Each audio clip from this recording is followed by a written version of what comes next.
అందరికీ నమస్కారం. ఏటీవీ డివోషనల్కి స్వాగతం. సాధారణంగా మనలో చాలామందికి శనీశ్వరుడు అంటే ఎంతో భయం. శనికి సంబంధించి ఎన్నో అపోహలు, ఎన్నో అనుమానాలు ఉంటాయి. మరి అలాంటి సందేహాలను నివృత్తి చేయడానికి ఇవాళ మన స్టూడియోకి ఆస్ట్రాలజర్ అవినాష్ దాస్ గారు వచ్చారు. వారిని అడిగి శనీశ్వరుడికి సంబంధించి అనేక విషయాల్ని, అనేక సందేహాల్ని అడిగి తెలుసుకుందాం. సరేనా సార్? నమస్తే సార్. నమస్కారం అండి. శని, రవి ఎదురు పడ్డప్పుడు ఆ రాసుల వారికి సంబంధించి ఏమైనా కష్టాలు ఉంటాయా? పోనీ ఇద్దరికి లాభాలు కానీ నష్టాలు కానీ ఏమైనా ఉండే అవకాశం ఉందా?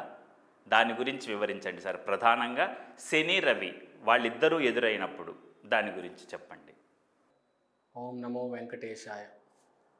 ఇప్పుడు మనం మాట్లాడుకునేది రవి మరియు శని గురించి. సార్,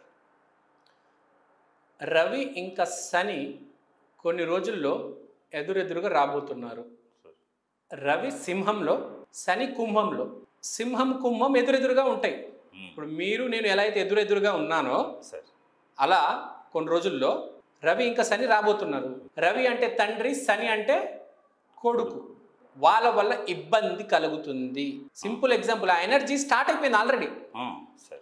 నాగార్జున, నాగ చైతన్య రీసెంట్గా ఏం జరిగింది మీడియాలో మనం చూసాము.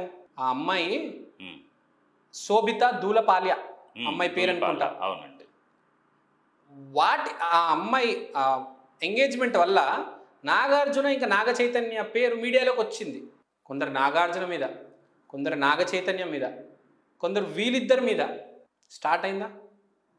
సో సూర్యుడికి శనికి బేసిక్గా పడదు. కాబట్టి ఏం జరుగుతుంది అంటే ఇద్దరిలో ఒకరికి బ్యాడ్ నేమ్ వస్తుంది, లేకపోతే ఇద్దరికి బ్యాడ్ నేమ్ వస్తుంది, లేకపోతే ఇద్దరికి గుడ్ నేమ్ వస్తుంది. బేసిక్గా 99% బ్యాడే జరుగుతుంది ప్రకృతిలో. సూర్యుడు శని కలిసినప్పుడు బ్యాడ్ జరుగుతుంది.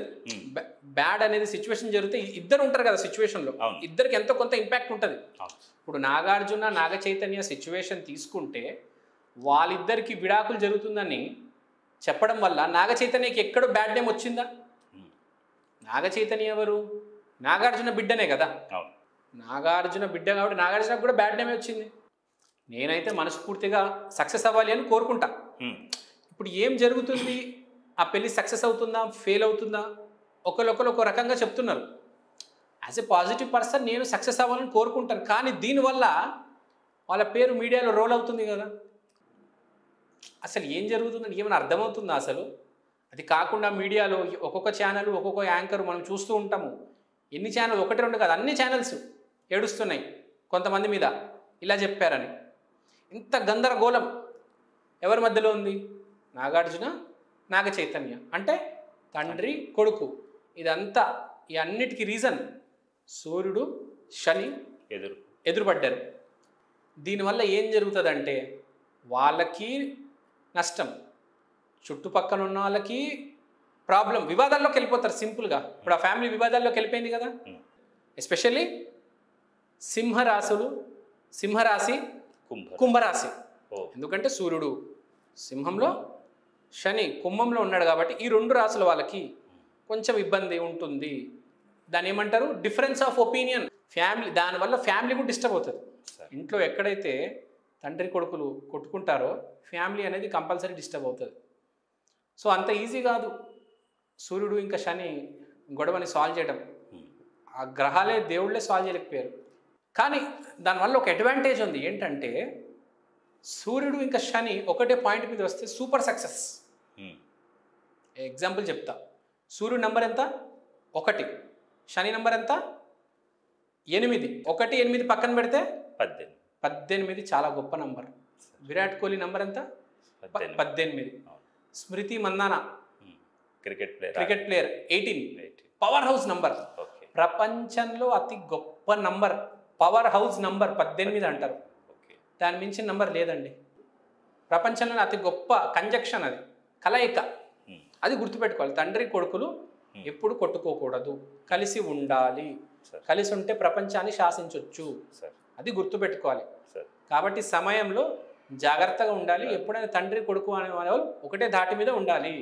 ఇప్పుడు రామానాయుడు, సురేష్ బాబు, రానా ఎంత పద్ధతిగా ఉంటారు, ఒకరి మాట ఒకరు వింటారు, రెస్పెక్ట్ ఇచ్చుకుంటారు. అందుకనే ఫ్యామిలీ వాళ్ళ స్టేజ్లో అంత రెస్పెక్ట్ ఉంది ఆ ఫ్యామిలీకి. సో ఇప్పుడు అల్లు అరవింద్ మాట అల్లు అర్జున్ గారు వింటారు. అట్లా ఎక్కడైతే కలయిక తండ్రి కొడుకుకి ఉంటుందో ఆ ఫ్యామిలీ సక్సెస్ అవుతుంది, గ్యారంటీ. అది గుర్తుపెట్టుకోవాలి మనం. సో ఈ రవి శని కలయిక అనేది చాలా జాగ్రత్తగా డీల్ చేయండి. కలిసి మెలిసి ఉండాలి, కొట్టుకోకూడదు ఎట్టి పరిస్థితుల్లో. కానీ సిచ్యువేషన్ వస్తుంది, అందుకని చెప్పిన జాగ్రత్తగా ఉండండి. అది ఇది బేసిక్గా రవి శని కలయిక గురించి ఒక టాపిక్ చెప్పాను. మీరు టాపిక్ చూడండి, ఎనర్జీ రాగానే నాగార్జున నాగ చైతన్య అనేది న్యూస్ ఇంకా చాలా. ఈ 30 రోజుల్లో రవి వచ్చేస్తాడు, కొన్ని రోజుల్లో 2-3 డేస్లో సింహంలో 30 రోజులు ఉంటాడు, వెళ్ళిపోతాడు. ఈ 30 డేస్ ఫాదర్ సన్ న్యూస్ ఎక్కువ ఉంటుంది ఎక్కడ చూసినా మీరు. అది పాయింట్ బేసిక్గా. రవి శని ఎదురుపడినప్పుడు ఎలాంటి ప్రభావం ఉంటుందో, ఎలాంటి దుష్ఫలితాలు ఉంటాయో కూడా మనం తెలుసుకున్నాం కదండి. ఎలా అనిపించింది? మీ తాలూకు అభిప్రాయాల్ని ఖచ్చితంగా కామెంట్ రూపంలో తెలియజేయండి. లైక్ చేయండి, కామెంట్ చేయండి. నచ్చితే మీ బంధుమిత్రులకు షేర్ చేయడం మర్చిపోవద్దండి. ఏమంటే కొత్తగా మా ఛానల్ని చూస్తున్న వాళ్ళు సబ్స్క్రైబ్ చేసి పక్కనే ఉన్నటువంటి బెల్ ఐకాన్ని క్లిక్ చేయండి. ఎందుకంటే అలా చేసినట్లయితే మేము చేసే ప్రతి వీడియో తాలూకు నోటిఫికేషన్ మీకు అందుతుంది. మీరు మిస్ కాకుండా ప్రతి వీడియోని మీరు చూడొచ్చు అన్నమాట. మా ఉత్సాహానికి మీరు తగిన ప్రోత్సాహం అందిస్తారని మనస్ఫూర్తిగా కోరుకుంటున్నాను. Thank you. Hi, this is Shiva Reddy, Tollywood movie and mimicry artist. ATV Health, ATV Devotional and ATV News. Please subscribe, like and share.